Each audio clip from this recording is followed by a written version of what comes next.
박근혜 전 대통령 탄핵 국면에서 작성된 계엄 문건과 관련해 핵심 인물로 지목되는 조현천 전 국군 기무사령관이 어제 귀국과 동시에 체포됐죠. 이틀째 검찰 조사를 받고 있는데요. 검찰은 이르면 오늘 밤 조 전 사령관의 신병 처리를 할 걸로 보이는데 자세한 내용은 취재기자 연결해서 알아보겠습니다. 박정현 기자. 네, 사회 1부입니다. 네, 현재 수사 상황 어떻습니까? 네, 어제 미국에서 5년 만에 돌연 귀국한 조 전 사령관은 즉시 체포된 뒤 이틀째 검찰 조사를 받고 있습니다. 체포 시한이 하루가 채 남지 않았는데요. 어젯밤 늦게까지 조사를 받은 데 이어 오늘 역시 고강도 조사가 계속될 것으로 보입니다.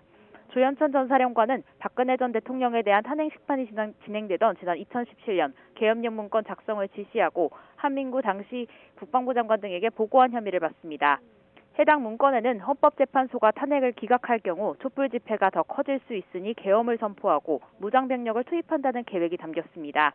조 전 사령관은 또 계엄령 문건을 작성한 사실을 숨기기 위해 관련 조직 이름을 허위로 꾸며내고 문서 제목을 바꾼 혐의도 받습니다. 조 전 사령관은 혐의를 대체로 부인하고 있는 것으로 파악됐습니다. 네, 그럼 앞으로 검찰 수사는 어떻게 진행될 걸로 보입니까? 네, 검찰은 계엄 문건이 작성된 경위와 목적, 어디까지 보고됐는지 등을 규명하는 데 수사력을 모으고 있습니다. 내란 음모죄를 적용할 수 있느냐가 관건인데 이를 위해선 단순 문서 작성을 넘어 구체적인 실행 계획 등이 있었다는 사실을 입증해야 합니다. 앞서 지난 2018년 군과 검찰의 합동수사단 수사에서도 내란 음모를 의심할 만한 정황은 다수 나온 것으로 전해졌습니다. 하지만 핵심 인물인 조 전 사령관의 조사가 불발되며 당시 수사는 기무사 장교 3명을 재판에 넘긴 채 마무리됐습니다. 조 전 사령관이 돌아온 만큼 수사가 어디까지 뻗을 수 있을지는 관심입니다. 앞서 이 의혹과 관련해 허위 공문서 작성 등 혐의로 벌금형을 확정받은 소강원 전 참모장의 판결문에는 조 전 사령관이 해당 문건의 작성을 직접 지시하면서 장관으로부터 지시를 받았다고 말했다는 내용도 함께 적시돼 있습니다.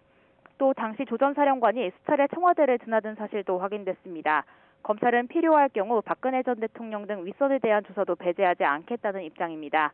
그러나 조 전 사령관이 5년 만에 자진 입국한 것을 두고 정권이 바뀌면서 봐주기 수사와 면죄부를 기대한 게 아니냐는 의혹의 눈초리도 나오는 상황입니다. 체포 시한이 내일인 만큼 검찰은 오늘 중으로 조 전 사령관에 대해 구속영장을 청구할지 결정할 방침입니다. 지금까지 사회 1부에서 전해드렸습니다.